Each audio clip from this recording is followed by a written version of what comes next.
Knowledge ക്ലൗഡിലേക്ക് എല്ലാവർക്കും സ്വാഗതം.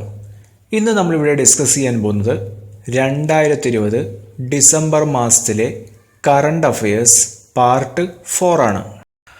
രാജ്യത്തെ ആദ്യ സമ്പൂർണ്ണ കേൾവി സൗഹാർദ്ദ സംസ്ഥാനം എന്ന നേട്ടം അടുത്തിടെ കൈവരിച്ച ഇന്ത്യൻ സംസ്ഥാനം കേരളം. രാജ്യത്തെ ആദ്യ സമ്പൂർണ്ണ കേൾവി സൗഹാർദ്ദ സംസ്ഥാനം എന്ന നേട്ടം അടുത്തിടെ കൈവരിച്ച ഇന്ത്യൻ സംസ്ഥാനം കേരളം. നവജാത ശിശുക്കളിലെ കേൾവി തകരാർ വളരെ നേരത്തെ കണ്ടെത്തി പരിഹരിക്കുന്നതിനുള്ള പദ്ധതി നടപ്പിലാക്കിയതിനാണ് ഈ നേട്ടം. 2020 ONV സാഹിത്യ പുരസ്കാരം നേടിയത് ഡോക്ടർ എം ലീലാവതി. 2020 ONV സാഹിത്യ പുരസ്കാരം നേടിയത് ഡോക്ടർ എം ലീലാവതി. സാഹിത്യ നിരൂപണത്തിന് നൽകിയ സമഗ്ര സംഭാവനകൾക്കാണ് പുരസ്കാരം. 2020 അഹമ്മദാബാദ് രാജ്യാന്തര ഫിലിം ഫെസ്റ്റിവലിൽ ചലച്ചിത്രത്തിനുള്ള ഗോൾഡൻ കൈറ്റ് പുരസ്കാരം ലഭിച്ച മലയാള ചലച്ചിത്രം ഇളയരാജ. സംവിധാനം മാധവ് രാംദാസ്. 2020 അഹമ്മദാബാദ് രാജ്യാന്തര ഫിലിം ഫെസ്റ്റിവലിൽ ചലച്ചിത്രത്തിനുള്ള ഗോൾഡൻ കൈറ്റ് പുരസ്കാരം ലഭിച്ച മലയാള ചലച്ചിത്രം ഇളയരാജ. സംവിധാനം മാധവ് രാംദാസ്.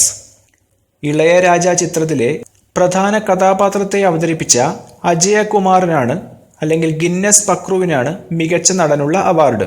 രതീഷ് വേഗയ്ക്ക് പശ്ചാത്തല സംഗീതത്തിനുള്ള അവാർഡും ലഭിച്ചു. 2020 ഡിസംബറിൽ നിലവിലുള്ള സാംസ്കാരിക സംഘടനകളുടെ ബൃഹത് കൂട്ടായ്മ രൂപീകരിച്ച കേരളത്തിലെ സ്ഥലം കൊച്ചി. 2020 ഡിസംബറിൽ നിലവിലുള്ള സാംസ്കാരിക സംഘടനകളുടെ ബൃഹത് കൂട്ടായ്മ രൂപീകരിച്ച കേരളത്തിലെ സ്ഥലം കൊച്ചി. സാംസ്കാരിക കൊച്ചി എന്നാണ് പൊതു സാംസ്കാരിക കൂട്ടായ്മയുടെ പേര്. അന്താരാഷ്ട്ര കുടിയേറ്റ ദിനം ഇന്റർനാഷണൽ മൈഗ്രൻസ് ഡേ ഡിസംബർ 18. അന്താരാഷ്ട്ര കുടിയേറ്റ ദിനം അല്ലെങ്കിൽ ഇന്റർനാഷണൽ മൈഗ്രൻസ് ഡേ ഡിസംബർ 18 കുടിയേറ്റക്കാർക്കും അഭയാർത്ഥികൾക്കുമുള്ള സംരക്ഷണത്തെക്കുറിച്ച് അവബോധം സൃഷ്ടിക്കുന്നതിനാണ് ഈ ദിവസം ആചരിക്കുന്നത്. 2020 ഭക്ഷ്യസുരക്ഷയ്ക്കുള്ള CII അവാർഡ് അല്ലെങ്കിൽ confederation of Indian industry award ലഭിച്ച Indian company Kancor ingredients limited. 2020 ഭക്ഷ്യസുരക്ഷയ്ക്കുള്ള CII അവാർഡ് ലഭിച്ച Indian company Kancor ingredients limited. Kancor ingredients ലിമിറ്റഡിൻ്റെ ആസ്ഥാനം കളമശ്ശേരിയാണ്. ആഗോള സ്പൈസ് എക്സ്ട്രാക്ട് വിപണിയിലെ പ്രമുഖ കമ്പനിയാണ് കാൻകോർ ഇൻഗ്രീഡിയൻസ് ലിമിറ്റഡ്. പരിസ്ഥിതി സംരക്ഷണ രംഗത്ത് പ്രവർത്തിക്കുന്ന ആഗോള സന്നദ്ധ സംഘടനയായ എനർജി ആൻഡ് എൻവിയോൺമെന്റ് ഫൗണ്ടേഷൻ ഏർപ്പെടുത്തിയ ഈ വർഷത്തെ ഗ്ലോബൽ സസ്റ്റൈനബിലിറ്റി പുരസ്കാരം നേടിയത് ഇസാഫ് സ്മോൾ ഫിനാൻസ് ബാങ്ക്. പരിസ്ഥിതി സംരക്ഷണ രംഗത്ത് പ്രവർത്തിക്കുന്ന ആഗോള സന്നദ്ധ സംഘടനയായ എനർജി ആൻഡ് എൻവിയോൺമെന്റ് ഫൗണ്ടേഷൻ ഏർപ്പെടുത്തിയ ഈ വർഷത്തെ ഗ്ലോബൽ സസ്റ്റൈനബിലിറ്റി പുരസ്കാരം നേടിയത് ഇസാഫ് സ്മോൾ ഫൈനാൻസ് ബാങ്ക്.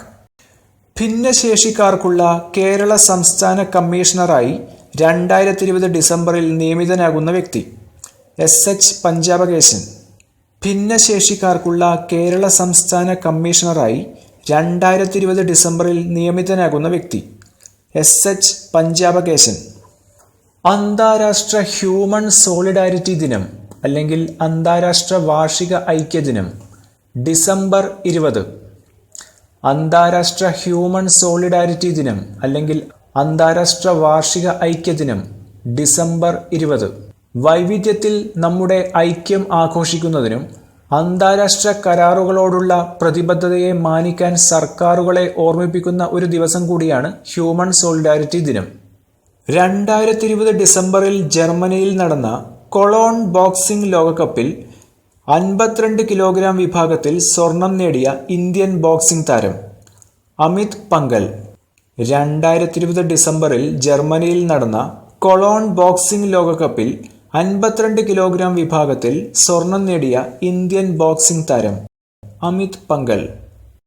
2020 ഡിസംബറിൽ സെർബിയ ബൽഗ്രേഡിൽ നടന്ന ഗുസ്തി ലോകകപ്പിൽ 57 കിലോഗ്രാം വിഭാഗത്തിൽ വെള്ളി മെഡൽ നേടിയ ഇന്ത്യൻ വനിതാ താരം അൻഷു മാലിക്. 2020 ഡിസംബറിൽ സെർബിയ ബൽഗ്രേഡിൽ നടന്ന ഗുസ്തി ലോകകപ്പിൽ 57 കിലോഗ്രാം വിഭാഗത്തിൽ വെള്ളി മെഡൽ നേടിയ ഇന്ത്യൻ വനിതാ താരം അൻഷു മാലിക്. 2020 ഡിസംബറിൽ അത്യാവേശവും ശബ്ദമുഖരിതവുമായ ആരാധക വൃന്ദത്തെ ഫുട്ബോൾ ക്ലബിനോട് അടുപ്പിക്കുന്നതിനായി ഔദ്യോഗിക മൊബൈൽ ആപ്ലിക്കേഷൻ അവതരിപ്പിച്ച Indian football club Kerala Blasters. 2020 ഡിസംബറിൽ അത്യാവേശവും ശബ്ദമുഖരിതവുമായ ആരാധക വൃന്ദത്തെ ഫുട്ബോൾ ക്ലബിനോട് അടുപ്പിക്കുന്നതിനായി ഔദ്യോഗിക മൊബൈൽ ആപ്ലിക്കേഷൻ അവതരിപ്പിച്ച Indian football club Kerala Blasters.